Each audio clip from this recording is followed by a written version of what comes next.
ఇప్పుడు వివాహేతర సంబంధం అంటే ఇక్కడ చాలా ఉన్నాయి. ఒకటి ఢిల్లీ హైకోర్ట్ అంటే కోర్ట్ ఉంది. రెండోది వివాహం. మూడోది వాళ్ళ మధ్య ఉన్నటువంటి శారీరక సంబంధం అంటే సెక్స్. ఇందులో మళ్ళీ నైతికత ఉంది. మళ్ళీ నేరం అంటే చట్ట ప్రకారం క్రైమ్ కాదు అని కామెంట్ చేసింది. ఈ దేశంలో వివాహేతర సంబంధం ఎప్పుడు కూడా క్రైమ్ కాదు. కాకపోతే కొంతకాలం క్రితం వరకు అంటే బీజేపీ గవర్నమెంట్ 2018లో అది రద్దు చేసే వరకు కూడా భార్య వివాహేతర సంబంధం పెట్టుకోవాలి అనంటే, భర్త పర్మిషన్ అవసరము. భర్తకైతే అవసరం లేదు. భర్తకి కంప్లీట్ ఫ్రీడమ్ ఉంది. స్త్రీ తను వివాహేతర సంబంధం భర్త పర్మిషన్‌తో పెట్టుకోకపోతే, అది క్రైమ్ కింద పరిగణించబడుతుంది ఈ దేశపు చట్టాలు. దాన్ని బీజేపీ గవర్నమెంట్, ఎన్‌డీఏ గవర్నమెంట్ 2018లోనో, 17లోనో ఎప్పుడో గుర్తులేదు నాకు సరిగ్గా రద్దు చేసింది. భార్యకు కూడా భర్త పర్మిషన్‌తో పని లేదు. భర్త ఎవరు పర్మిషన్ ఇవ్వటానికి తన వివాహేతర సంబంధానికి. కాబట్టి వివాహేతర సంబంధము ఇంతకుముందు దీన్ని అక్రమ సంబంధాలని పిలిసేవారు. లేదంటే ఇల్లీగల్ రిలేషన్ అని. ఇప్పుడు ఆ ఇల్లీగల్ అనే వర్డ్ లేదు. ఇల్లీగల్ అని ఎవరు వాడరు. అక్రమ సంబంధం అని కూడా ఎవరు వాడరు. వాడకూడదు కూడా. ఎందుకంటే ఇది అక్రమం కాదు. అండ్ చట్ట వ్యతిరేకం కూడా కాదు. ఇది వివాహేతర సంబంధం. ఎక్స్‌ట్రా మ్యారిటల్ అఫైర్ అంటూ ఉంటాం మనం. అంటే తను ఒకరితో పెళ్లి సంబంధంలో ఉండి మరొకరితోని సెక్స్‌లో పార్టిసిపేట్ చేయడం.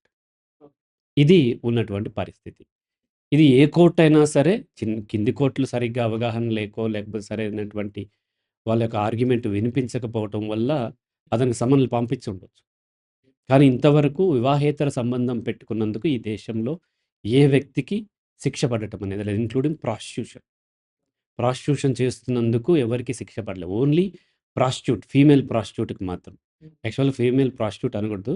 వాళ్ళని ఫీమేల్ సెక్స్ వర్కర్ అనాలని చెప్పి అంటున్నారు. వాళ్ళకి కేవలం న్యూసెన్స్ కేస్ మీదే పడుతుంది. ఎందుకంటే వివాహేతర సంబంధం ఒకరు పెట్టుకోలేరు. ఇద్దరు పెట్టుకోగలరు. అంతే కదా!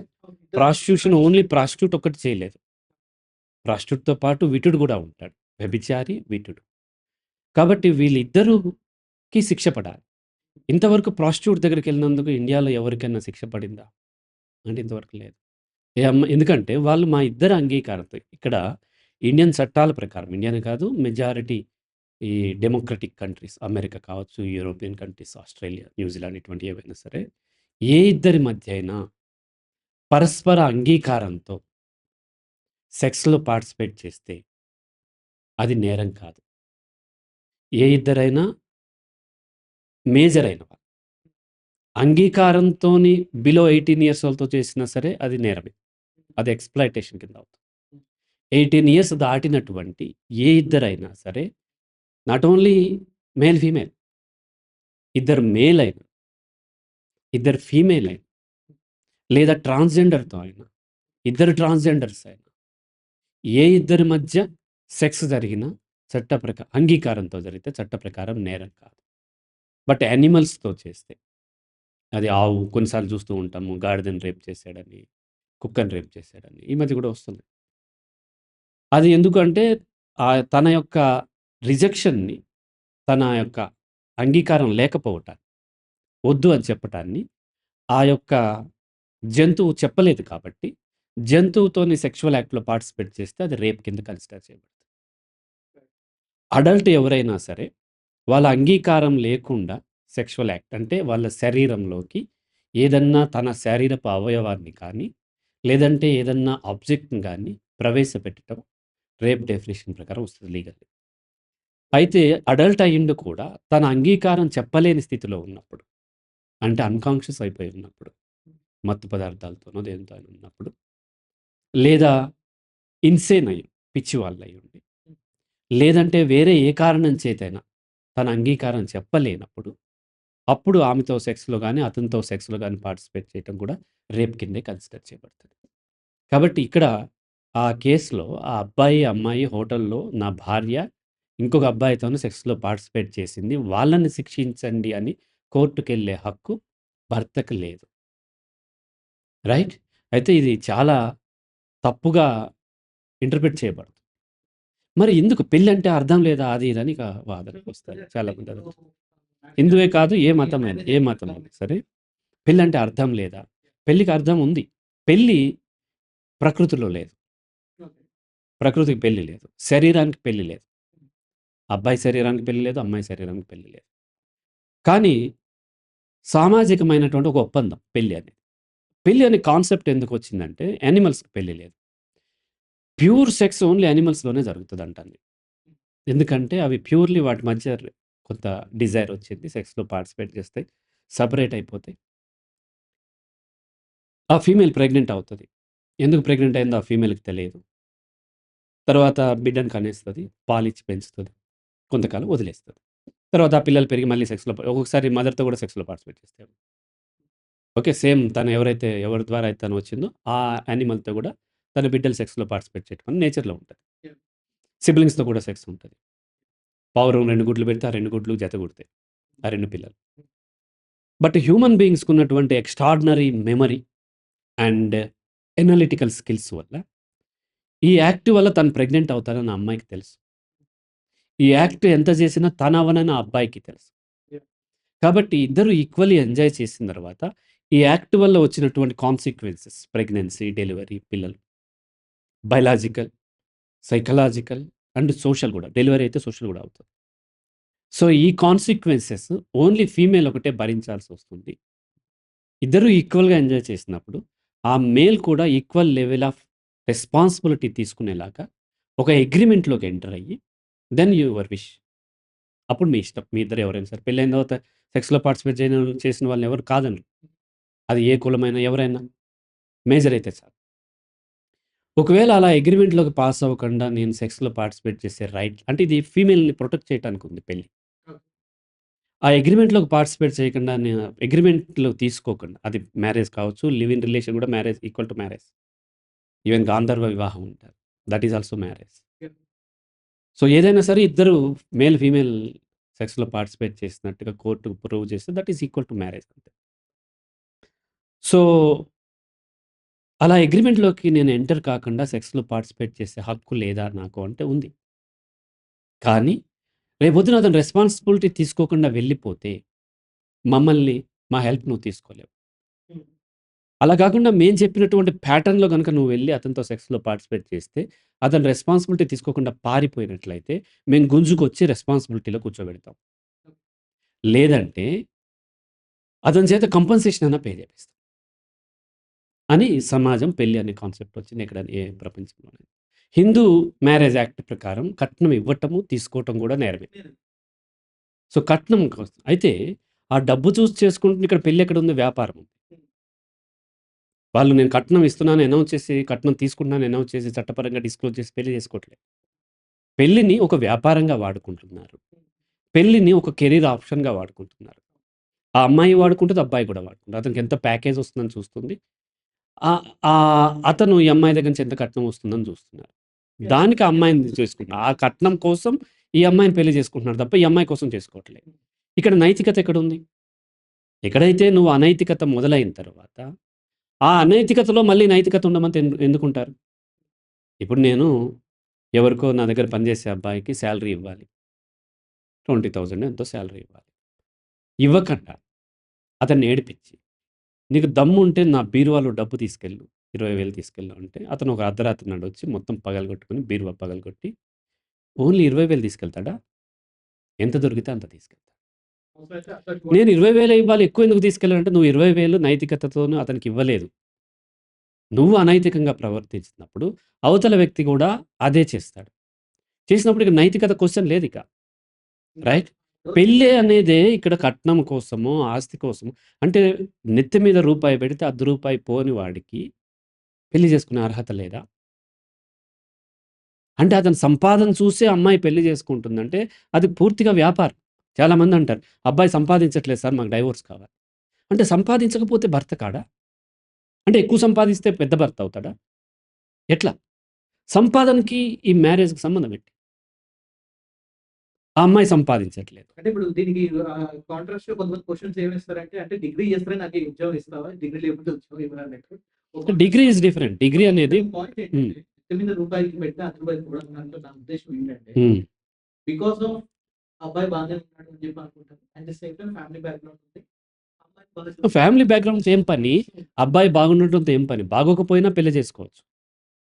ఫ్యామిలీ బ్యాక్‌గ్రౌండ్ తగింది అంటే ఎవరిష్టం వాళ్ళది. హ్మ్. ఇప్పుడు బాగా కోటీశ్వరాలు అమ్మాయి ఎందుకు పనికిరాని జూదం ఆడే అతను పెళ్లి చేసుకోవచ్చు. పెళ్లి చెల్తది. అతను జూదం ఆడతాడు కాబట్టి ఈ పెళ్లి రద్దు చేయండి అంటే చట్టం రద్దు చేయదు. కానీ అతను పలానా టైప్ ఆఫ్ వ్యక్తి అనేది పెళ్లి అయిన తర్వాతే తెలుస్తుంది. పెళ్ళికి ముందు తెలిస్తే ఆ! ఎవరు ఇ ఇ పెళ్లి ఇ చేయరు కదా! కరెక్టే కాదనట్లేదు. ఇప్పుడు అబ్బాయి ఎలానా టైప్ ఎటువంటి టైప్ ఆఫ్ అతను అనేది పెళ్లి తర్వాత తెలిస్తే నీకు నచ్చకపోతే కోర్టు చట్టం ఒక ఆప్షన్ ఇచ్చింది డైవోర్స్. డైవోర్స్ తీసుకోవచ్చు. అయితే ఇక్కడ ఎక్స్‌ట్రా మ్యారిటల్ అఫైర్‌లో ఏమవుతుంది అంటే ఒకవేళ తన యొక్క పార్ట్నర్ అది మేల్ కావచ్చు, ఫీమేల్ కావచ్చు. పార్ట్నర్ గనక అక్కడ అగ్రీమెంట్ ఏంటంటే నేను నీతో మాత్రమే సెక్స్‌లో పార్టిసిపేట్ చేస్తాను. ఇంకెవ్వరితో చేయను. ఇలా మనిద్దరి మధ్య సెక్స్ వల్ల వచ్చినటువంటి కాన్సిక్వెన్సెస్ అంటే పిల్లలు ఎవరో పుడతారు గదా! ఆ బాధ్యత మనిద్దరం తీసుకుంటాం సమానంగా. హ్మ్. అని ఒక అగ్రీమెంట్. రైట్? చట్టంలో అది లేకపోవచ్చు. బట్ ఆ విధమైనటువంటి అగ్రీమెంట్, సిమిలర్ అగ్రీమెంట్‌తోని పెళ్లిలోకెళ్తాం. ఈ అగ్రీమెంట్ తర్వాత ఆ అమ్మాయి గాని, అబ్బాయి గాని వేరే వ్యక్తితో సెక్స్‌లో పార్టిసిపేట్ చేస్తే నేరం ఏంటి అనంటే ఆ సెక్స్ కాదు. వయలేషన్ ఇక్కడ మ్యారేజ్ అనేటువంటి అగ్రీమెంట్‌ని వయలేట్ అయ్యాడు కదా! ఇది నేరం. ఇక్కడ అబ్బాయి ఏం చేశాడు? తన భార్య నాకొద్దు ఈ అడల్టరీ అంటారు. ఇలా పార్టిసిపేట్ చేసింది కాబట్టి నాకు డైవోర్స్ ఇమ్మని అడగలే. అతన్ని శిక్షించండి అన్నారు. అతన్ని శిక్షించమనే హక్కు నీకు లేదు. వాళ్ళిద్దరికి ఇష్టమైంది. ఆ అమ్మాయి అంగీకారంతో అతను సెక్స్‌లో పార్టిసిపేట్ చేసింది. ఓకే. అతన్ని శిక్షించే హక్కు లేదు. ఈమెను కూడా శిక్షించే హక్కు లేదు. నీకున్న హక్కు చట్ట ప్రకారం ఏంటంటే పెళ్లి ఆటోమేటిక్‌గా రద్దవుతుంది. చట్టపరంగా నువ్వు డైవోర్స్ తీసుకోవచ్చు. పెళ్లి అయిన అమ్మాయి వేరే అబ్బాయితో సెక్స్‌లో పార్టిసిపేట్ చేసిందంటే ఇష్టపూర్వకంగా చేసిందా? అయిష్టంగా చేసిందా? కానీ ఆ అబ్బాయితోని ఇష్టంతో. సో, అతను ఒకరితో ఇష్టంతోని సెక్స్ చేయటం అనేది చట్ట వ్యతిరేకం కాదు. నైతిక వ్యతిరేకం కాదు. ఏమన్నా అనైతికత ఉంటే ఈ మ్యారేజ్‌లో కంటిన్యూ అవ్వటం అనైతికత. తనకి ఆ అబ్బాయి అంటే ఇష్టం.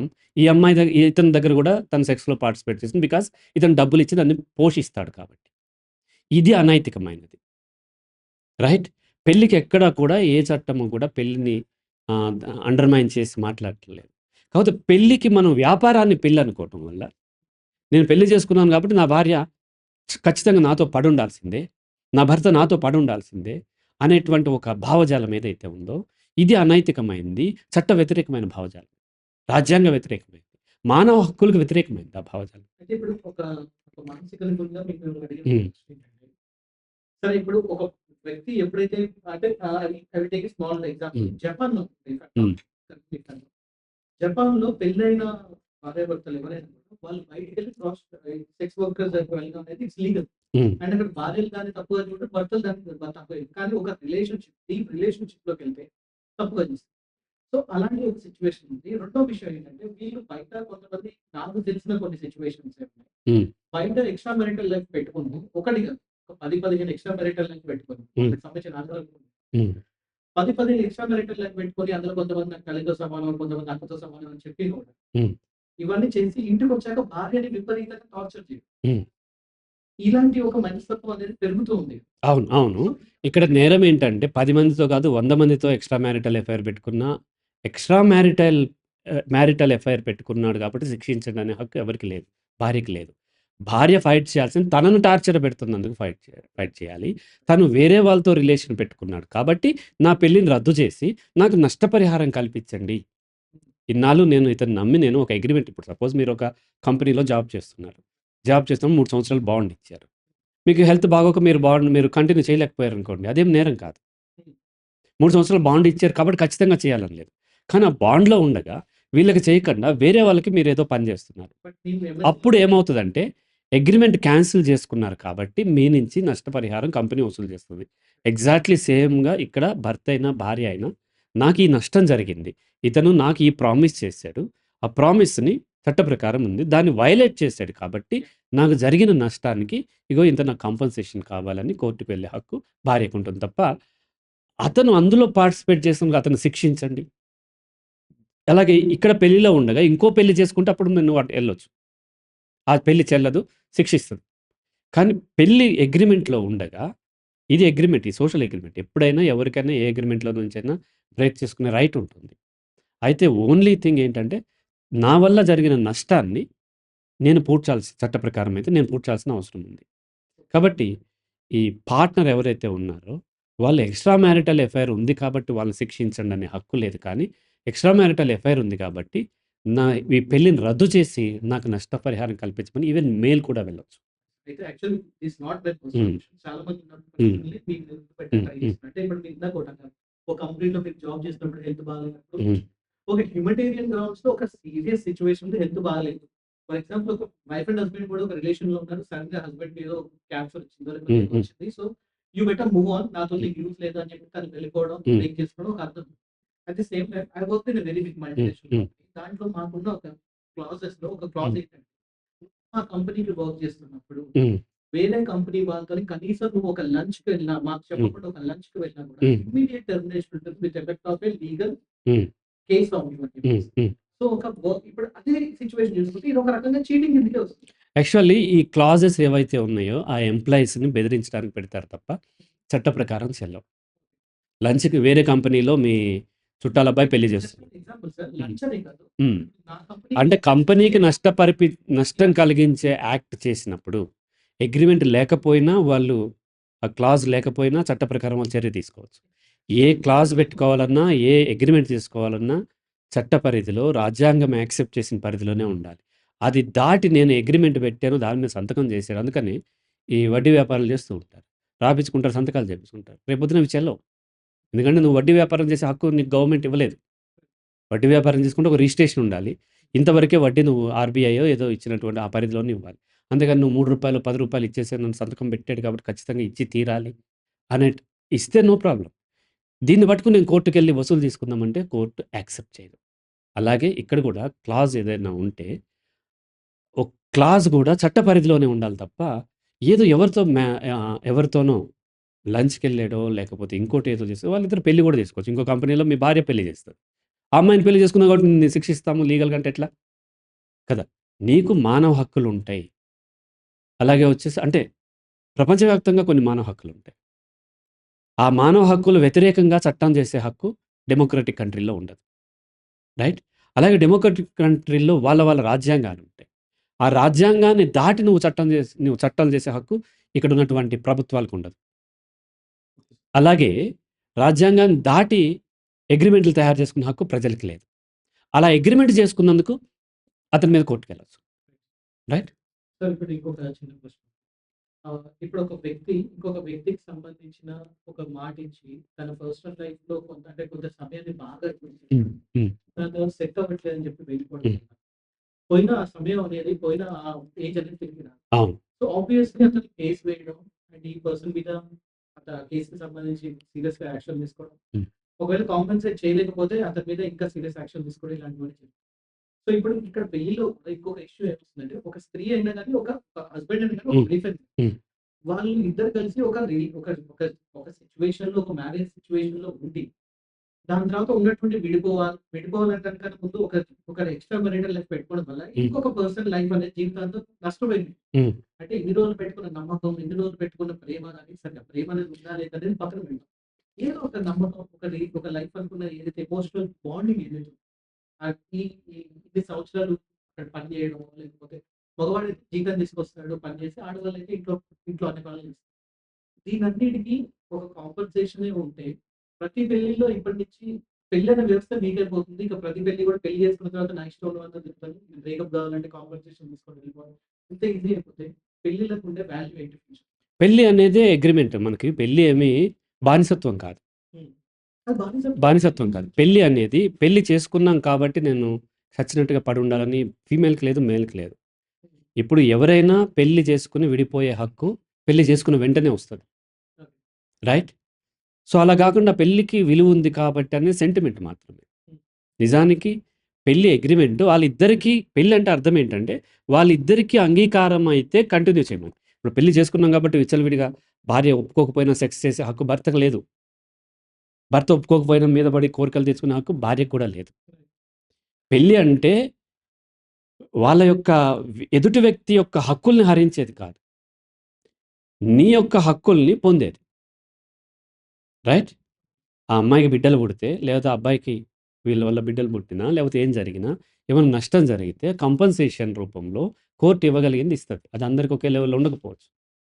అంతే తప్ప, నేను పెళ్లి చేసుకున్నాను కాబట్టి ఆ అమ్మాయి ఎవరిని మనసులో ఆలోచనే రావద్దు, ఎవరితో మాట్లాడొద్దు, ఎవరితో లంచ్ చేయొద్దు, ఎవరితో హోటల్‌కెళ్ళొద్దు, ఎవరితో సెక్స్ చేయొద్దు అనే హక్కు పార్ట్నర్‌కి లేదు. ఎందుకంటే తను సెక్స్ చేయటం అనేది బేసిక్ హ్యూమన్ రైట్. ఓకే. కాకపోతే అలా సెక్స్ చేయటం వల్ల నాకిన్ని ఇబ్బందులున్నాయి. ఇష్టమైతే కంటిన్యూ చేయాలి. అంటే సెక్స్ చేస్తున్నాడు కాబట్టి పెళ్లి రద్దు చేసుకోవాలని గూడా లేదు. రద్దు చేసుకోవాలా వద్దా తనిష్టం అది. ఏమీ లేకపోయినా రద్దు చేసుకోవచ్చు. అడల్టరీ లేకపోయినా ఆ అమ్మాయి పెళ్లి రద్దు చేసుకునే హక్కుంది. అతనికి కూడా హక్కుంది. కాకపోతే ఎక్కువ భారీగా కంపెన్సేషన్ ఇవ్వాల్సుంటది. అయితే ఇక్కడేంటంటే, ఇక్కడ మన సమాజంలో విక్టిమ్ కార్డ్ ప్లే చేస్తూ ఉంటారు. ఒక అమ్మాయి 4,00,00,000 కట్నం ఇచ్చి పెళ్లి చేసుకుంది. అతను పెళ్లయిపోయింది. 18 క్రాస్ చేసిన తర్వాత చేసుకుంది. మేజర్ అయిన తర్వాత. ఓకే. కొంతకాలం తర్వాత అతను వేరే అమ్మాయితో సెక్స్‌లో ఉన్నాడు. అది ఎక్కడో సీసీ కెమెరాలో రికార్డ్ అయింది. వాళ్ళు చూసుకోలేదు. అది మొత్తం ఇంటర్నెట్‌లోకెళ్ళి, ఫోన్‌లోకి అటు ఇటు మొత్తం తిరిగి లాస్ట్‌కి ఆమె దగ్గరికొచ్చింది. ఒక్కసారిగా ఆమె షాక్ తింది. షాక్ తిని డిప్రెషన్‌లోకెళ్ళిపోయింది. సూసైడ్ చేసుకుంటాను. లాస్ట్‌కి నా దగ్గర కౌన్సెలింగొచ్చింది. నేను చనిపోతాను సార్. వాడు ఎట్లాగో నిన్ను దొయ్యాలని చూస్తున్నాడు. కదా! నువ్వే దూకేస్తా అంటున్నావు. వాడికి కావాల్సింది నువ్వు చేస్తా అంటున్నావు. కదా! సో, కౌన్సెలింగ్ ఇచ్చాం. డిప్రెషన్ నుంచి తను ఓవర్‌కమ్ చేసింది. ఇప్పుడు తనేమంటదంటే, నాకు తెలియక నేను చేసుకున్నాను సార్. లేదు నీకు తెలిసే చేసుకున్నావు. అతనికి 8,00,00,000 ఆస్తి ఉంది కాబట్టి 4,00,00,000 కట్నం మీ ఫాదర్ ఇస్తే నువ్వు పెళ్లి చేసుకున్నావు. రైట్? అదే 4,00,00,000 కట్నం మా ఫాదర్‌ని కాదనలేను కదా! 4,00,00,000 కట్నం ఇచ్చి, అదే నీకు ఒక ఆటో వాడినిచ్చి పెళ్లి చేస్తుంటే నువ్వు ఖచ్చితంగా నో చెప్పేదానివి. నువ్వు వ్యాపారం చేయదలుచుకున్నావు.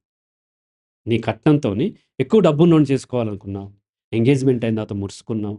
ఫోనుల్లో మాట్లాడావు. ఇదంతా ఉంది. నీకిష్టం లేకుండా పెళ్లేం జరగలేదు. పేరెంట్స్ చూసిందని నీకు నచ్చింది. అలాగే ఆ అబ్బాయి కూడా నీ 4,00,00,000 కోసం అతనేదో చేశాడు. ఇది వ్యాపారంగా మారింది. పెళ్లి లేదిక్కడ. ఇద్దరి మధ్య స్నేహం లేదు. నీ 4,00,00,000 కోసం అతను చేసుకున్నాడు.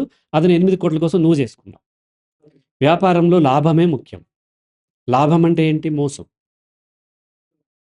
ఎవరికి ఎక్కువ పెద్దవాడైతే వాడు ఎక్కువ చార్జ్ చేసేస్తూ ఉంటాడు. ఎక్కువ లాభం పొందుతూ ఉంటాడు. ఇప్పుడు తను కొన్ని సంవత్సరాలు నీతో సెక్స్ జరిగింది. పిల్లలు పుట్టారు. నీ పట్ల మొహం మొత్తింది. అదని సమాజంలో అప్పర్ హ్యాండ్ అయింది. ఆటోమేటిక్‌గా వెళ్ళిపోయి వేరే వాళ్ళతో రిలేషన్ పెట్టుకున్నాడు. ఎందుకంటే నువ్వు దెబ్బ కొట్టే లోపు అతను దెబ్బ కొట్టాడు. రైట్? నువ్వు ఓడిపోయావు. అంతే తప్ప మోసపోలేదు. మోసపోలేదు. సో, కాబట్టి నువ్వు అది అంగీకరించు. నేను మోసపోయాను విక్టిమ్ కార్డ్ ప్లే చేసి ఓ బోరు బోరున ఏడవటం వల్ల ఏ లాభం లేదు. మీరిద్దరూ అనైతికమైనటువంటి యుద్ధం మొదలుపెట్టారు. మొదలుపెట్టిన తర్వాత ఎవరిదో ఒకరిది అప్పర్ హ్యాండ్ అవుతది. ఫీమేల్‌దో, మేల్‌దో. అప్పర్ హ్యాండ్ అయిన తర్వాత ఆటోమేటిక్‌గా ఇంకొకరు ఏమంటారంటే ఓడిపోయామని కాకుండా నేను మోసపోయాను, మోసపోయాను ఏడుస్తూ ఉంటారు. అట్లా కాదు నువ్వు ఓడిపోయావు. నువ్వు కావాల్సినటువంటి నష్టపరిహారం మీద నువ్వు కోర్ట్‌కెళ్ళి తెచ్చుకో. నీకున్న చట్టాన్ని వాడుకో. అలాగే మేల్ కూడా చాలామంది ఆడపిల్లల్ని ఒక్కతే కూతురని పెళ్లి చేసుకున్నారు. ఇద్దరికి బోలెడంత ఆస్తి ఉంది. పెళ్లి చేసుకున్న తర్వాత అమ్మాయి టార్చర్ పెట్టి ఆ డొమెస్టిక్ వయలెన్స్‌ది ఏదో కేస్ పెట్టి కంపెన్సేషన్ మీద ఎన్నో కోట్లు అడిగితే వీళ్ళేదో ఇక రూ. 1,00,00,000 ఎంతో ఇచ్చి వదిలేసుకున్నారు. ఇక్కడ నువ్వు మోసపోయా అంటున్నావు. మోసపోలేదు. ఓడిపోయావు. రెండిటికి చిన్న తేడా ఉంది. నువ్వు ఆ అమ్మాయిని ఎందుకు చేసుకున్నావు? ఆ అమ్మాయిని ఏం ప్రేమించలే. మ్యాట్రిమోనీలో చూసి చేసుకున్నావు. ఏం చూసి చేసుకున్నావు అమ్మాయిలో? ఆ అమ్మాయి కట్నం చూసావు. ఆ అమ్మాయి పేరెంట్స్‌కి ఉన్న ఆస్తిని చూసావు. కదా! మరి పెళ్ళికి అవన్నీ ఇంపార్టెంట్ అని అయినప్పుడు అది వ్యాపారం అవుతుంది. పెళ్లి వేరు, వ్యాపారం వేరు. పెళ్లి పేరుతోని చేసే వ్యాపారాలకి ఒకరు ఓడిపోతారు, ఒకరు గెలుస్తారు ఖచ్చితంగా. ఆ వ్యాపారాన్నే పెళ్లి అనేటువంటి భ్రమల్లో ఉన్నప్పుడు ఎవరైతే విక్టిమ్ కార్డ్ ప్లే చేస్తూ ఏడుస్తూ ఉంటారో వాళ్ళు మరింత ఓడిపోయే అవకాశాలుంటాయి. ఓడిపోయాను. నేను గెలవటానికి నాకున్న అవకాశాలేంటో చూసుకోవాలి. దానికి సమాజమా, చట్టమా, మరొకటా చూసుకొని దాని ప్రకారం నీకు పొందాల్సింది నువ్వు పొందాలి తప్ప, అతను ఆ అమ్మాయిని ఊహలోకే రావద్దు, అమ్మాయి కోసం వెళ్ళొద్దు అంటే అది నీ చేతిలో లేదు. నీ పరిధిని దాటి నువ్వేం చేయలేవు. ఆ అమ్మాయి ఎవరు నీ మనసులోకి రావద్దంటే అది నీ పరిధిలో లేదు. అది ఆమె ఇష్టం. పెళ్లి అనేది ఒకరి మీద ఒకరికి అధికారం కాదు. పెళ్లి అనేది ఒకరి మీద ఒకరికి ఉన్నటువంటి అనుబంధం. అది ఇద్దరిని బట్టి ఉంటుంది. ఇద్దరికి ఇష్టమైతే ఉండాలి. ఇష్టం లేకపోతే వాళ్ళ ఫ్రీడమ్‌ని మనం రెస్పెక్ట్ చేయాలి. రెస్పెక్ట్ చేయకుండా మనతో ఉండాలి అంటున్నామంటే మనము ఆధిపత్యం చెలాయించాలనుకుంటున్నాము. చట్ట ప్రకారం అది చెల్లదు. కాబట్టి మనలో మనం భ్రమల్లో ఉండొద్దు. సమాజం ఏవో భ్రమల్లో పెడుతూ ఉంటది. అది తప్పు గదా! తప్పు గదా! తప్పు గదా! అని. ఈ చెప్పే వాళ్ళందరూ కూడా మళ్ళీ అదే తప్పు చేస్తారు. ఆ భ్రమల్లో పెడుతుంటారు. భ్రమల్లో ఉన్నంత సేపు ఏమవుద్దంటే మనం లీగల్‌గా ఫైట్ చేయలేకపోతాం. సార్ ఇప్పుడు మీరు చెప్పేది ఒక కోణం నుంచి చూస్తున్నారు. ఇప్పుడు ప్రెజెంట్ జరుగుతున్న కొన్ని సిట్యుయేషన్స్ వల్ల నేను అండ్ చాలా మంది హ్మ్. ప్రజలు హ్మ్. ఎక్స్ట్రా మారిటల్ లైఫ్ ఉండడం వల్ల వీళ్ళు బయట ఎక్కువ తిరిగి వచ్చిన తర్వాత, ఇంట్లోకి వచ్చిన తర్వాత నాకు ఎక్కువ బయట దొరుకుతుంది కాబట్టి you are useless to me అని చెప్పి చేసి వుమెన్‌ని ఇంకా సప్రెస్ చేసేవాళ్ళు కూడా చాలా మంది ఉన్నారు. తనని మానసికంగా టార్చర్ పెట్టి తను ఏదో విధంగా చేసి తను మళ్ళీ రివోల్ట్ కాకుండా ఇంట్లో ఒక వంటింటి గుండెలా పెట్టుకొని నాకు సేవలు చేయడానికి ఒక ఫ్రీగా దొరికిన ఒక మనిషిలా చూడడానికి క్రూరత్వంతో నిండిన దుర్మార్గం కూడా ఉంది.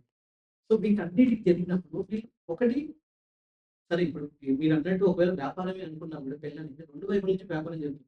అవతల నుంచి కూడా డబ్బు లేనిది, అన్నం లేనిది చేసుకోని అడ్డు కూర్చుంటున్నారు. ఇటు నుంచి కూడా ఇంతకాలం ఇలా పెరిగింది. ఇంకొక మెట్టు ఎక్కువన్నా పెరగాలి. లేకపోతే ఇలా అన్నా పెరగాలి అన్నట్టుగా ఇస్తున్నారు.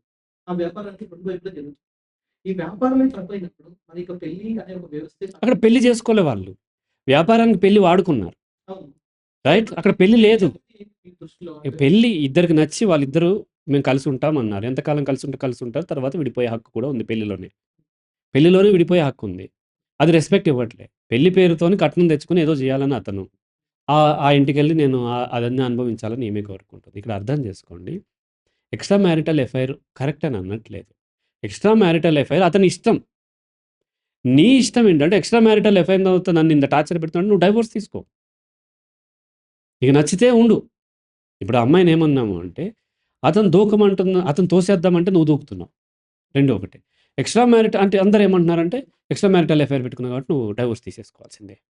తీసేసుకోవాల్సింది. ప్రతిసారి తీసుకోవాల్సిన అవసరం కూడా లేదు. చట్ట ప్రకారం తీసుకునే హక్కు నీకొస్తది. ఆ హక్కును వినియోగించుకోవాలా లేదా మళ్ళీ నీ ఇష్టం. ఇప్పుడు అతను ఎక్స్‌ట్రా మ్యారిటల్ ఎఫైర్ పెట్టుకున్నాడు కాబట్టి, కొన్ని రిస్ట్రిక్షన్స్ పెట్టి, నువ్వు నా జోలికి రావద్దు. నన్ను ముట్టుకుంటానికి లేదు. ఆస్తి అంతా పిల్లల పేరు మీద రాయి. అట్లయితే కంటిన్యూ చేస్తా. లేకపోతే నేను బ్రేక్ చేసుకుంటా. నీకు నెగోషియేషన్ పవర్ పెరుగుతది. నెగోషియేట్ చేయకుండా వీళ్ళేం చేస్తారా అంటే, ఎక్స్‌ట్రా మ్యారిటల్ ఎఫైర్ పెట్టుకుని ఈమె దూకేస్తది. పిల్లలకేంటి పరిస్థితి? ఎక్స్‌ట్రా మ్యారిటల్ ఎఫైర్ పెట్టుకున్నారు కాబట్టి ఈమె దూకేస్తే అతనికేమైనా శిక్ష పడతదా? అతను ఇంకో అమ్మాయిని పెళ్లి చేసుకుంటాడు హ్యాపీగా. రైట్? కాబట్టి ఎక్స్‌ట్రా మ్యారిటల్ ఎఫైర్ అనేది అదర్ పార్ట్నర్‌కి నెగోషియేట్ చేయటానికి ఒక లివరేజ్ పెరిగింది. దాంతో నెగోషియేట్ చేసుకొని కంటిన్యూ చేసినా నెగోషియేట్ చేసుకోవచ్చు. బ్రేక్ చేసుకుంటున్నా నెగోషియేట్ చేసుకోవచ్చు. ఎలాగైనా చేసుకుంటానికి ఆ ఆయుధాన్ని వాడుకోకుండా వీళ్ళేం చేస్తారంటే ఏడుసుకుంటూ సెంటిమెంట్ ప్రకారం కూర్చుంటారు. దానివల్ల మరింత మోసపోతారు. మనం చట్ట ప్రకారం ఫైట్ చేయాలనుకున్నప్పుడు చట్టాన్ని అర్థం చేసుకొని ఆ కోర్టు చట్ట ప్రకారమే చెప్తది. నైతికత ప్రకారమో, మన కల్చర్ ప్రకారమో, ఇష్టం ప్రకారమో చెప్పదు. ఒక అమ్మాయి వచ్చింది. అమ్మాయి వచ్చిన తర్వాత అతను నాతో ఉండమని కోర్ట్‌కెళ్తాను సార్. కోర్ట్ ఎలా చెప్తది? కోర్ట్‌కి ఆ హక్కు లేదు.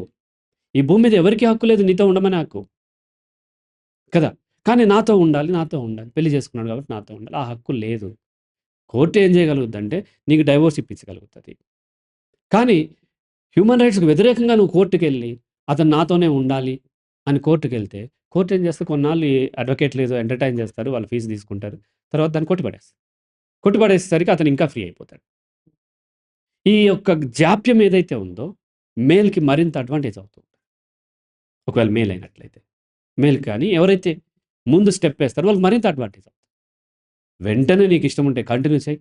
నెగోషియేట్ చేసుకో. మరింత డిమాండ్ చెయి. లేదా బ్రేక్ చేసుకో. దాని కంపెన్సేషన్ అడుగు. అంతే తప్ప జాప్యం చేసుకుంటా మారితే ఏమవుతది? ఇక్కడ కాంపెన్సేషన్ అనేది ఉంటుందా అనుకుంటే కాంపెన్సేషన్ ఉండకపోగా అంటే ఆస్తులు మొత్తం తల్లిదండ్రుల మీద అటు ఇటు పంపించేసి నేను కేవలం నాకు 30,000 వస్తుంది 20,000 ఇప్పుడు అది బిఎన్ఎస్ వచ్చిన తర్వాత అది కూడా చెల్లదు. ఎప్పుడు మార్చారు అనేది ఇంపార్టెంట్. ఆ మార్చడానికి అంటే ఈ యొక్క ఇష్యూ అయిన తర్వాత అతను మార్చాడా? ఇష్యూ కాకముందు నుంచి వాళ్ళ పేరు మీద ఉందా? ఇవన్నీ కోర్ట్ కన్సిడర్ చేస్తది. ఇవన్నీ కన్సిడర్ చేసి ఇప్పిస్తది. ఇప్పుడు నా వైఫ్ ఎవరో నా మీద కేస్ పెట్టిందనుకుందాం. వెంటనే నా ఆస్తంతా నా పేరెంట్స్‌కి మార్చేసేసి నేను ఫ్రీ అంటే కోర్ట్ ఒప్పుకోదు. రైట్? గతంలో ఏమన్నా అట్లా చేసేవాళ్ళు. కానీ కోర్ట్ ఒప్పుకోదు. సరైనటువంటి అడ్వకేట్‌ని కలవాలి. ఈ ఈ విషయాల పట్ల అవగాహన ఉన్నవాళ్ళు. ఫస్ట్ కోర్ట్ ఎప్పుడూ నైతికతను కాపాడుతది.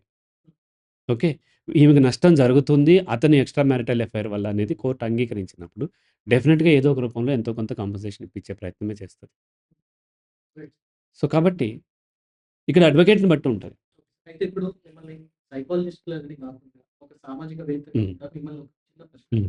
అదేంటంటే సరే ఇప్పుడు బేసిక్‌గా ఇవాళ రేపు అంటే మేబీ ఎక్స్‌పోజ్ అవుతున్నాయి కాబట్టి ఎక్కువ ఎక్స్‌ట్రా మ్యారిటల్ లైఫ్స్ అనేది కనిపిస్తుంది. హ్మ్. అయితే చాలా మంది ఉద్దేశ్యం ఏంటంటే ఒకవేళ ఒక పర్సన్‌కి ఎక్స్‌ట్రా మ్యారిటల్ లైఫ్ పెట్టుకోవాలి హ్మ్. లేకపోతే తనకి మల్టిపుల్ సెక్సువల్ పార్ట్నర్స్ ఉండాలని కోరుకునే వ్యక్తికి పెళ్లి చేసుకునే అసలు అర్హత అనేది ఉంటుందా? ఒకవేళ లైక్ హ్మ్. పెళ్లి చేసుకోవాలనే అర్హత ఉంటుందా? ఒకవేళ అతను పెళ్లి చేసుకోవాలని ఉన్నా కూడా అది మొదటగానే చెప్పి ఒక అగ్రీమెంట్ లాగా చేసుకోవాల్సిన అవసరం ఉంటుందా? అండ్ ఇంకోటి ఒకవేళ శాస్త్రబద్ధంగా గానివ్వండి, హిందూ యాక్ట్ గానివ్వండి, లేకపోతే ముస్లిం యాక్ట్ హ్మ్. గానివ్వండి, క్రిస్టియానిటీ గాని హ్మ్. ఒకవేళ గనుక వాళ్ళు పెళ్లి, మ్యారేజ్ అనే రిలేషన్‌షిప్‌లోకి వెళ్తే అది ఆ క్షణమే అప్పటి నుంచే వాళ్ళు ఎక్స్‌ట్రా మారిటల్ లైఫ్ గురించి ముందుగానే ఒక డెసిషన్ తీసుకొని పెళ్లి చేసుకోవాల్సి ఉంటుంది అనేది ఒకటి కోర్ట్ మీద ఆ బాధ్యత ఉంటుందా? కనీసం ఇలాంటివి చెప్పండి. ఎందుకంటే పెళ్ళైన తర్వాత మీ ఇష్టం ఎక్కడైనా తిరగండి. అది నైతికతకు సంబంధించిన వదిలేసినప్పుడు పెళ్లికి కనీసం ఒక బలమైన పిల్లర్ వేయాల్సిన బాధ్యత కోర్టులకు ఉన్నది. పెళ్లి ఎంతమందినైనా చేసుకోవచ్చు. 100 మందినైనా పెళ్లి చేసుకోవచ్చు. కానీ ఒకరితో మ్యారిటల్ రిలేషన్‌లో ఉండగా ఇంకో పెళ్లి చేసుకుంటే 7 సంవత్సరాలు జైలు శిక్ష ఉంటుంది. ఆ పెళ్లి చెల్లకపోగా జైలు శిక్ష ఉంటుంది. ఒకరితో మ్యారేజ్‌లో ఉండి ఇంకొకరితోని సెక్స్‌లో పార్టిసిపేట్ చేయటం అది నేరం కాదు. నేరం ఏంటి అనంటే ఈ పెళ్ళిని కంటిన్యూ చేయటం. దీన్ని బ్రేక్ చేసుకొని సివిల్ అవుతది. క్రైమ్ వేరు, సివిల్ వేరు, క్రిమినల్ వేరు. రైట్? ఇప్పుడు పవన్ కళ్యాణ్ చేసుకున్నారు గదా! 3 పెళ్ళిళ్ళు చేసుకున్నారు. 3 చట్టబద్ధంగానే చేసుకున్నాడు ఆయన. చట్టబద్ధంగా. సో, మొదటి అమ్మాయికి డైవోర్స్ ఇవ్వకుండానే రేణు దేశాయికి పిల్లలు పుట్టారు. చట్టబద్ధమే అది. సెక్స్‌లో పార్టిసిపేట్ చేయటం ఇది. మొదటి అమ్మాయికి డైవోర్స్ ఇచ్చిన తర్వాత రేణు దేశాయిని పెళ్లి చేసుకున్నారు. చట్టబద్ధమే. పెళ్లి అంటేనే విడిపోయే హక్కు ఉందని. మనం భ్రమల్లో ఉండొద్దు. దానికి ఇంకో అగ్రీమెంట్ అవసరం లేదు. పెళ్లి అంటే ఎక్స్ట్రా మ్యారిటల్ అఫైర్ పెట్టుకునే హక్కు ఉందని. లేదని అని మనం ఊహించుకుంటున్నాం. కానీ ఇంత ఇంత ఇంటలెక్చువల్‌గా ఆలోచించే స్థితి అంటే మోసమైన మగవాళ్ళకి గాని, ఆడవాళ్ళకి గాని ఉండదు కదా! వాళ్ళ మానసిక ఉండాలి. మనం చదవాల్సింది అదే. మనము రాజ్యాంగం చదవాలి. మనం ఏం చదువుతున్నాం? పురాణాలు, ఖురాన్‌లు చదువుతున్నాం. మన 5వ తరగతిలోనే ఉంటదిది. రాజ్యాంగం. ఎంతమంది నేను అడుగుతూ ఉంటాను. మొత్తం ఒక 30, 40 మంది ఆ ప్రోగ్రామ్‌లో ఉంటారు. మ్యారిటల్ ఇష్యూస్ అని ఒక ప్రోగ్రామ్ నేను రన్ చేస్తూ ఉంటాను. దాంట్లో 40, 50 మందిలో ఎంతమంది మీరు రాజ్యాంగం అందరూ చదువుకున్నవారు. Highly educated. ఎంతమంది మీరు రాజ్యాంగం చదివారంటే ఒకరు కూడా చదవలేదు. మరి మీరు చదవాల్సిందే అది కదా! ఈ దేశపు రాజ్యాంగం గదా! దేశం గురించి పెద్ద పెద్ద లెక్చర్‌లు ఇస్తూ ఉంటారు. సో, ఈ దేశపు రాజ్యాంగం నువ్వు చదవకుండా, రాజ్యాంగంలో తప్పులుంటే నువ్వు పోరాడాలి. లేదంటే రాజ్యాంగం ప్రకారం నువ్వు నడుచుకోవాలి. ఇది చదవకుండా దిక్కుమాలిన పుస్తకాలన్నీ విజయానికి 5 మెట్లు, 6 మెట్లు లేకపోతే ఇంకోటి, ఇంకోటి చదివితే ఏం లాభం? అంటే నీకు దేశం పట్ల శ్రద్ధ లేదు. సమాజం పట్ల శ్రద్ధ లేదు. నీకున్నది నువ్వు ఎదగటం అంతే. దానికి పెళ్ళిని వాడుకున్నాము, జాబ్‌ని వాడుకున్నాము, ఇంకోటి ఏది దొరికితే దాన్ని వాడుకుంటూ ఉంటాం. కాబట్టి అవగాహన ఏర్పరచుకోవటం అనేది ప్రతి సిటిజన్ యొక్క బాధ్యత. Ignorance of law is not excusable. చట్టం ఏం చెప్తదంటే, నాకు లా తెలీదు అంటే నడవదు. నాకు లా తెలీదండి చంపితే నాకు శిక్ష ఇస్తారని తెలీదు. నేను చంపేసాను. నన్ను క్షమించండి అంటే నడవదు. లా తెలుసుకోవాల్సింది ఆ సిటిజన్ యొక్క బాధ్యత. కాబట్టి ప్రతి ఒక్కరూ తమ పిల్లలకి రాజ్యాంగం చదివించండి. అదేం తప్పు కాదు. అదేమి మత వ్యతిరేకం గూడా కాదు.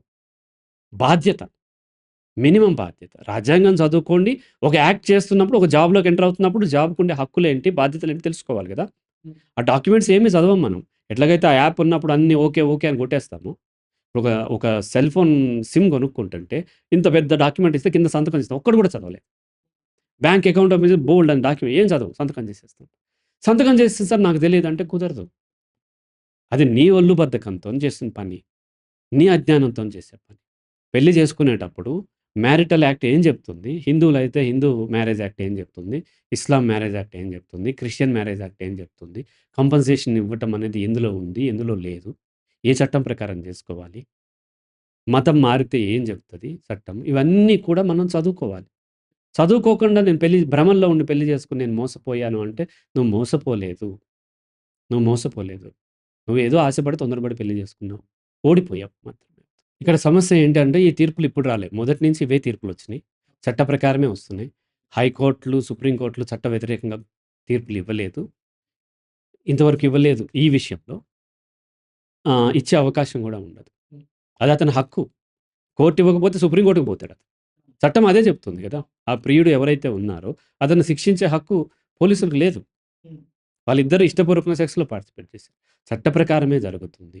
మరి వ్యతిరేకత ఎందుకొస్తుందంటే, అనైతికతనే నైతికత అనుకుని మనం ఈ వ్యాపారాల్లోనే పవిత్రత ఎతుక్కుంటున్నప్పుడు, ఈ డబ్బులు, ఈ ఆస్తులు, అందాలు, ప్యాకేజ్‌లు వీటిల్లోనే గొప్పతనం చూసుకొని దాంట్లో పవిత్రత ఎతుక్కున్నప్పుడు ఎప్పుడైనా ఎప్పుడైతే మనకి ఏదైతే నిజాయితీ అంటే చట్ట ప్రకారం ఉంటదో అది వ్యతిరేకత కనిపిస్తది. రాయి పైకి ఇసిరితే కింద పడతది. కింద పడతాన్ని వ్యతిరేకిస్తూ ఏడ్చుకుంటూ కూర్చుంటే కాదు. రాయి పైకి ఇసిరితే కిందకి ఆపాలి నువ్వు. అది ఆపకుండా చట్ట వ్యతిరేకత నీ హక్కు అనుకుంటే ఖచ్చితంగా ఇక్కడే కాదు. ఏ ఏ కోర్ట్‌కెళ్ళినా సరే కోర్ట్ అలాగే తీర్పు చెప్తది. చట్టం తెలుసుకోవాల్సిన బాధ్యత నీది తప్ప, చట్టం తెలుసుకోకుండా ఇది అనైతికత, నేను మోసపోయాను, నేను మోసపోయాను ఎడవటం వలన మరింత లాస్ అయిపోతావు. పిల్లల సంగతి డెఫినిట్‌గా కోర్ట్ కన్సిడర్ చేస్తది. పిల్లలకి కంపెన్సేషన్ ఇప్పిస్తది. కోర్ట్ హ్మ్. సార్ మీరు మాకు హ్మ్. మీకు కొత్తగా చెప్పాలి. హ్మ్. వాళ్ళకి కాంపెన్సేషన్ ఇవ్వడం వల్ల వాళ్ళకి ఉండాల్సిన పేరెంట్‌హుడ్ అనేది కూడా హ్మ్. వాళ్ళ భవిష్యత్తు ఇక్కడ ఒకటి అర్థం చేసుకోవాలి. ఒక రాంగ్ పేరెంట్ దగ్గర పిల్లలు పెరగటం కంటే, పేరెంట్ లేకుండా పిల్లలు పెరగటం అనేది బెటర్. పేరెంట్స్ ఇద్దరు ఉంటే ఉంటారు అని లేదు. అనాథ పిల్లల్లో గూడా ఇక్కడ మన జాఫర్ ఘాట్‌లో ఒక మా ఇల్లు అని అనాథాశ్రమం ఉంది. ఇన్నారెడ్డి గారు నడుపుతున్నారు. అందులో కూడా అనేక మంది చదువుకుని అడ్వకేట్‌లయ్యారు, సాఫ్ట్‌వేర్ ఇంజినీర్‌లయ్యారు, సైకాలజిస్ట్‌లయ్యారు. వాళ్ళకి ఇద్దరు పేరెంట్స్ లేరు. మరి వాళ్ళందరూ చెడిపోవాలి కదా! పిల్లలు ఫస్ట్ అర్థం చేసుకోండి. ఇద్దరు పేరెంట్‌లు ఉండి, ఇద్దరు నైతికతతోని బాధ్యతగా ఉంటే ఏ అభ్యంతరం లేదు. లేనప్పుడు కనీసం ఒక పేరెంట్ అన్నా మంచి పేరెంట్ ఉంటే బెటర్.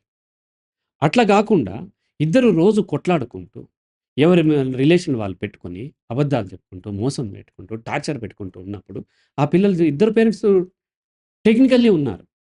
యూజ్ ఏముంది? చనిపోయిన వాళ్ళన్నా ఇంకా బెటర్‌గా చనిపోవటం బెటర్ అంటున్నాను నేను. వీళ్ళు ఉండి ఇంకా చేసేది నేను చాలా సార్లు చెప్పేదంటే, పిల్లల కంటే ముఖ్యమైనది ఏదన్నా ఉంటే మీరు పిల్లల్ని కనొద్దు అంటాను నేను. హ్మ్.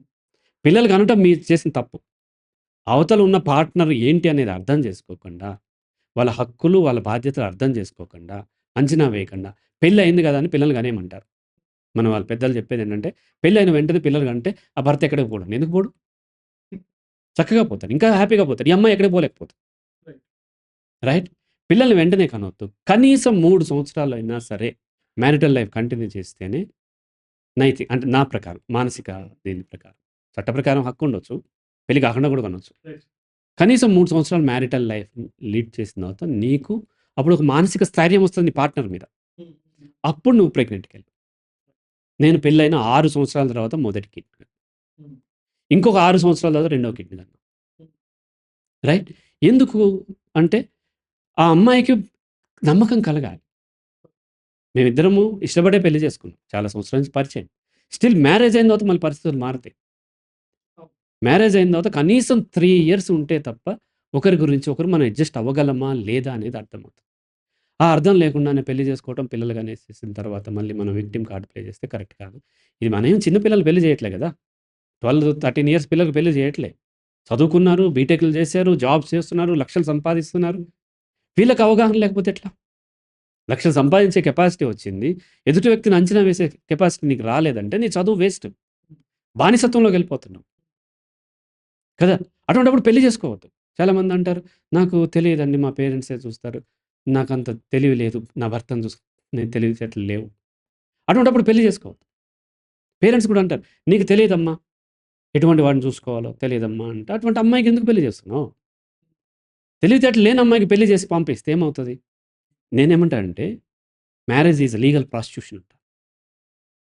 ఎవరో తెలియని వ్యక్తి వాడు జీవితకాలం పోషిస్తాడనే నమ్మకంతోని వాడి ఆస్తి కోసము ఇంతకుముందు ఏం పరిచయం లేదు. తయారు చేసి నీ కూతురిని అందులోకి తోస్తున్నావు గదా! అందులోకి తోస్తున్నప్పుడు ఆమెకి ఇబ్బందయితే వెంటనే వెనక్కొచ్చినప్పుడు నువ్వు సపోర్ట్ ఇవ్వాలి. మా పరువు పోతది, మా పరువు పోతదని జెప్పేసేసి ఆ అమ్మాయిని అక్కడే ఉంచితే, ఆ అమ్మాయి సూసైడ్ చేసుకొని చనిపోతే ఏంటి పరిస్థితి? పరువు ప్రాణం కంటే ఎక్కువ. పరువుని చంపండి. ప్రాణాల్ని కాదు. విడిపోవటం నేరం కాదు. డైవోర్స్ తీసుకోవటం అపవిత్రం కాదు. అన్యాయం గూడా కాదు. అండ్ పరువు తక్కువ పని గూడా కాదు. మంచివాడు కాని వాడితోని నీ కూతుర్ని కాపురం చేపించడం అనేది అన్యాయం, అనైతికమైనది, పాపం. వీళ్ళందరూ మళ్ళీ దేవుడిని నమ్ముతారు. అది పాపం. ఒక దుర్మార్గుడితోని బలవంతంగా పరువు వంకతోని నువ్వు ఉంచుతున్నావు కదా! అది పాపం. అలాగే ఒక దుర్మార్గమైన స్త్రీతోని అతను నువ్వు చేయాల్సిందే అని చెప్తున్నావు.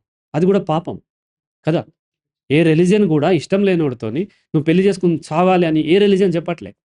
మత ప్రకారం కూడా, మత విశ్వాసాల ప్రకారం కూడా ఇష్టం లేనోడితోని కాపురం చేయాల్సిందే అని ఏ మతము చెప్పదు. రైట్? కాకపోతే ఏంటంటే, మనం కల్పించుకున్నటువంటి దాంట్లో పరువనో, నైతికతనో మనం భ్రమలు కల్పించుకొని, మతంలో చెప్పిన దాన్ని మరొక యాంగిల్‌లో ఇంటర్ప్రిట్ చేసుకొని, ఇగో మనం విడిపోకూడదు.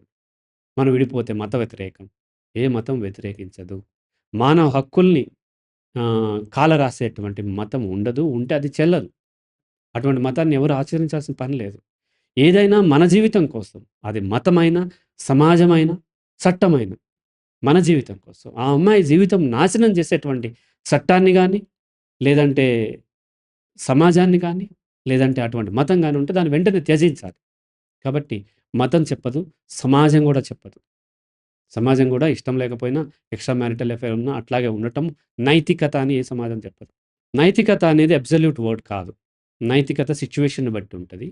నైతికత సమాజాన్ని బట్టి మారిపోతూ ఉంటది. ఒకరికి నైతికమైనది ఇంకొకరు అనైతికం కావచ్చు. మనం చికెన్ తింటే మనకు నైతికం. బట్ కోడికి అనైతికం. కదా! సో, సిట్యుయేషన్ బట్టి మారుతూ ఉంటుంది. దాన్ని ఇంటర్ప్రెట్ చేసే విధానాన్ని బట్టి కూడా మారుతూ అంటే ఉంటుంది. పెళ్లి విషయంలో నైతికత. పెళ్లి విషయంలో నైతికత అంటే ఇష్టం లేనప్పుడు వదిలేయటం అనేది నైతికత. మానవ హక్కులది. అంటే ఇష్టంతో అంటే ఒక పక్క మోసం చేస్తే ఇంకొక ఇల్లీగల్ మోసం లేదిక్కడ. ఇష్టం లేదు అని అతను వేరే వాళ్ళతో పెట్టుకున్నాడు. అది నీకు తెలిసింది. అక్కడికి అయితే బలవంతంగా అమ్మాయితో సంబంధం పెట్టుకోడు గదా! ఇష్టంతోనే పెట్టుకున్నాడు గదా! లేదా ఈ అమ్మాయి ఇష్టంతోనే పెట్టుకుంది గదా! వాళ్ళ మీద ఇష్టం ఉన్నప్పుడు, అయినా నాకు ఓకే అనుకుంటే యూ కెన్ కంటిన్యూ. చాలామంది అట్లా కంటిన్యూ చేస్తారు. మనం చూస్తూ ఉంటాం సినిమా హీరోలు, సినిమా ప్రొడ్యూసర్స్ వేరే హీరోయిన్‌ని పెళ్లి చేసుకొని ఆమె కంటిన్యూ చేస్తది. బికాజ్ డబ్బు కోసమో, దేనికోసమో ఆశపడి. నీకు అట్లా కంటిన్యూ అయ్యే హక్కు గూడా ఉంది. రైట్? అక్కడ వాళ్ళు వేరే ఏదో డిమాండ్‌లు పెట్టుకుంటారు. శ్రీదేవిని పెళ్లి చేసుకున్న తర్వాత కూడా అమ్మాయి ఉంది. అది వాళ్ళ ఇష్టం అది. కాబట్టి నైతికత అనేది వ్యక్తికి, వ్యక్తికి మారుతుంది. సమాజానికి, సమాజానికి మారుతుంది. పెళ్లి అనే కాంటెక్స్‌లో నైతికత ఏంటంటే ఇష్టం లేకుండా ఇద్దరు పెళ్లి చేసుకున్నాం కాబట్టి కలిసి ఉండాల్సిందే అనుకోవటం అనేది అనైతికం.